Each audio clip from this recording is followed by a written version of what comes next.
बोलते हैं ना, कहीं दाने निकलते हैं ना। तो ये है बहुगिणत, बहुगुणा करने वाला है ना, बरकत बोलते हैं जिसको ना।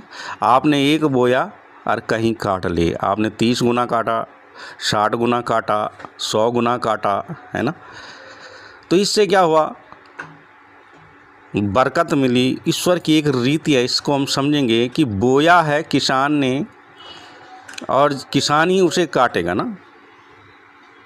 तो जब किसान ही उसे काटेगा तो उसका फल भी किसान ही भोगेगा ना, उसका सुख भी किसान की ही तृप्त होगी, चाहे वो बेचे उसे, पैसा बढ़े उसका, कुछ भी बढ़े ना। तो ब्रह्मांड में एक ऐसी शक्ति है जिसको हम सनातन बोलते हैं। सनातन के सर और पैर है ना, पैर भी जो है एकदम अधोलोक तक, जिसको बोलते हैं मृत्युलोक तक है, और सर जो है सातवां आसमान से भी ऊपर है ना। जैसे हम बोलते हैं स्वर्ग सिंहासन है, जिस ईश्वर का स्वर्गीय सिंहासन है, और पृथ्वी और अधोलोक तक उसके पैर ही आते हैं, तो कौन उसको बच पाएगा ना। तो ईश्वर को भजना ये नहीं कि हम मंदिर जा रहे हैं, यात्रा व्रत तीर्थ कर रहे हैं, है ना। तो इनसे ईश्वर को नहीं बजा सकता ना, भज नहीं जा सकता।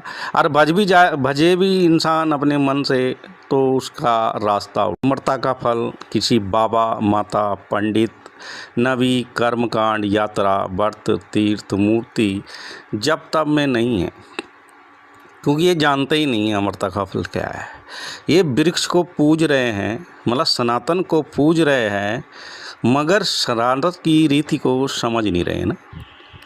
सनातन ने, ईश्वर सबका है, चाहे वो हिंदू हो, मुस्लिम हो, सिख हो, ईसाई हो, है ना।